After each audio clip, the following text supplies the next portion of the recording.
Simula nang maglingkod ako sa Panginoon, nakaramdam ako ng kakaibang kagalakan. Naramdaman ko yung pagmamahal sa akin ng Diyos dahil tininig niya yung mga panalangin ko.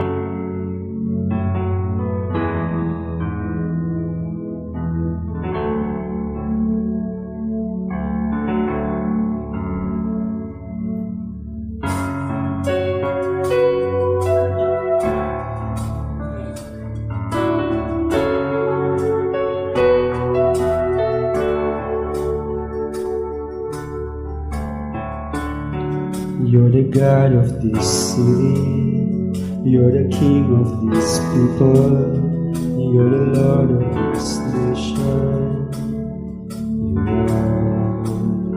You're the light in this darkness, you're the hope to the hopeless, you're the peace to the restless. You are. There is no like our God. There is no like our God. Great. Tininig niya yung mga panalangin ko. Una, magkaroon ako ng stable na trabaho. At sa gitna ng mga nangyayaring pandemic na maraming nahihirapan, nawala ng trabaho, nakakalungkot. In this city,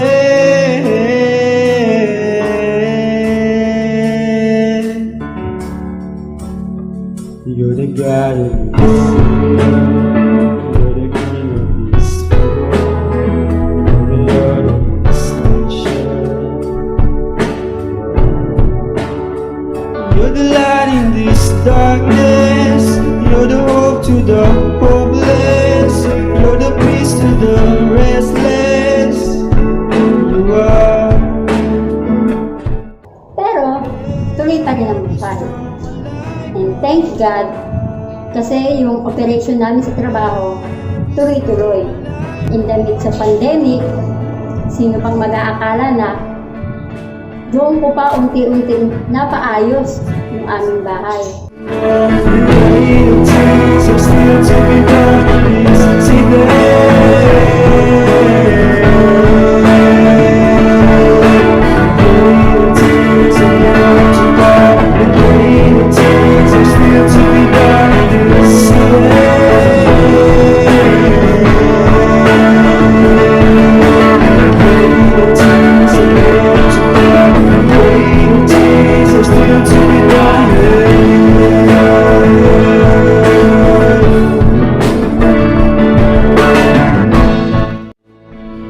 Siyempre, nangarap din ako na magkaroon kami ng sariling linya ng tubig.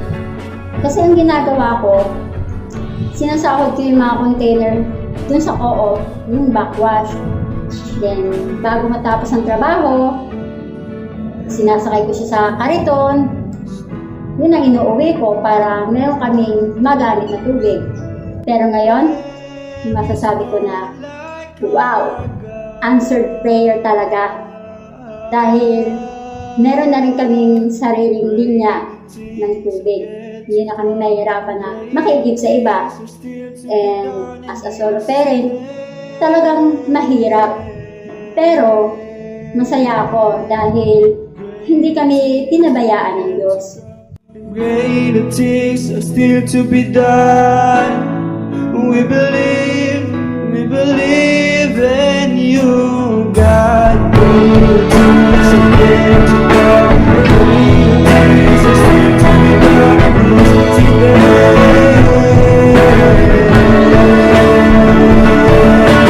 Greater things are yet to come.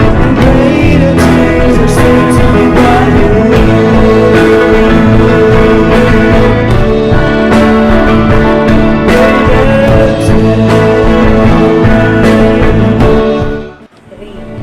The best days are yet to come. The best days are yet to come. The best days are yet to come. The best days are yet to come. The best days are yet to come. The best days are yet to come. The best days are yet to come.